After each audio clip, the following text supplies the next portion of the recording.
और कहते। अब मैं आता हूं प्रमाणों पर, दस्तावेजों पर। हमारे भारत में अंग्रेजों की जब ईस्ट इंडिया कंपनी आई 1618 में, तो इस ईस्ट इंडिया कंपनी का जो सबसे पहला अधिकारी आया उसका नाम था थॉमस रो। टॉमस रो भी कहते हैं उसको, थॉमस रो भी कहते हैं। ये जहांगीर के दरबार में पेश हुआ, तो जहांगीर के सामने इसने एक एप्लीकेशन दिया और ये कहा कि हमें भारत में व्यापार करने का लाइसेंस चाहिए।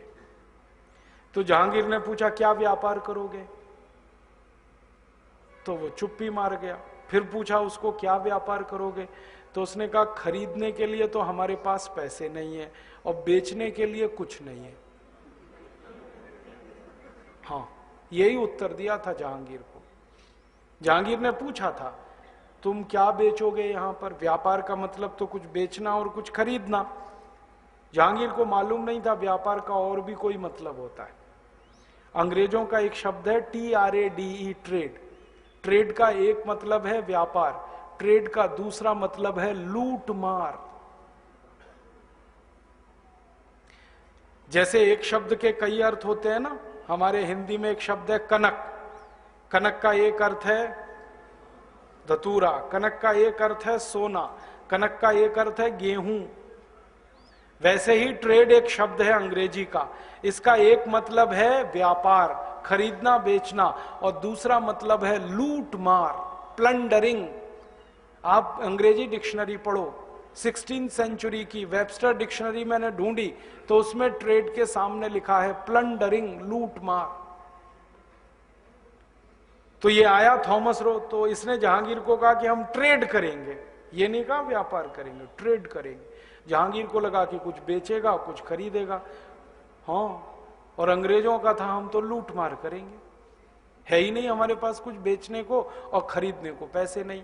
खरीदने को पैसे क्यों नहीं थे, क्योंकि ईस्ट इंडिया कंपनी दिवालिया कंपनी थी, कुछ था ही नहीं उनके पास। मैंने ईस्ट इंडिया कंपनी की पहली मीटिंग की रिपोर्ट निकाली, मिनट्स। पहली मीटिंग हुई इनकी 1599 में। उस मीटिंग में प्रस्ताव हुआ कि ये कंपनी बनेगी और नाम इसका ईस्ट इंडिया रखा जाएगा। क्यों भाई, ये तो अंग्रेजों का नाम नहीं है। ईस्ट इंडिया ये तो भारतीय नाम है, अब अंग्रेज भारतीय नाम क्यों रखेंगे, कुछ तो रहस्य होगा। ईस्ट लंदन क्यों नहीं रखा, east London company, east Yorkshire company क्यों नहीं रखा, या वेस्टमिंस्टर कंपनी क्यों नहीं रखा उसका नाम।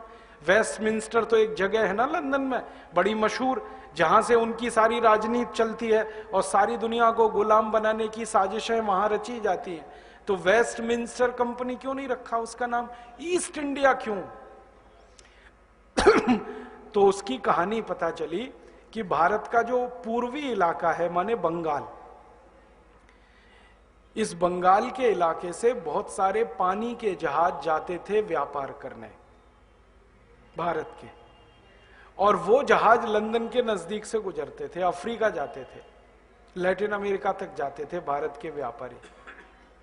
तो जब पानी के जहाज गुजरते थे लंदन के नजदीक, तो अक्सर ये अंग्रेज उनको लूटा करते थे पानी के जहाजों को, क्योंकि अंग्रेजों का मुख्य व्यवसाय यही था, लूट मार। कारण खेती होती नहीं, और आज से नहीं सैकड़ों साल से नहीं होती।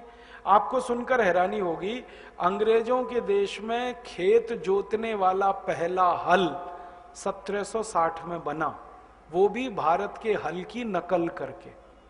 उसके पहले हल ही नहीं था उनके पास। अब जिस देश के किसानों के पास हल ना हो वो खेत में क्या जोत लेंगे, और वैसे भी खेत में कुछ होता नहीं वहां, तो खेती तो थी नहीं, खेती नहीं थी, उद्योग नहीं था। इंग्लैंड का भी वही हाल था जो जर्मनी की कहानी मैंने सुनाई, ये तो पूरे यूरोप का ऐसा ही हाल था। तो उनके यहां कुछ होता नहीं था, तो जिंदगी कैसे कटती थी उनकी। तो समुद्र के रास्ते पर ये इंग्लैंड पड़ता है, ये इनके भगवान ने नसीब में दे दिया समुद्र के किनारे, और उस रास्ते से सब जहाज जाते हैं। अगर आपको अमेरिका जाना है तो वहां से जाना पड़ेगा, अफ्रीका जाना है तो वहां से गुजरना पड़ेगा, लैटिन अमेरिका जाना है तो वहां से गुजरना पड़ेगा।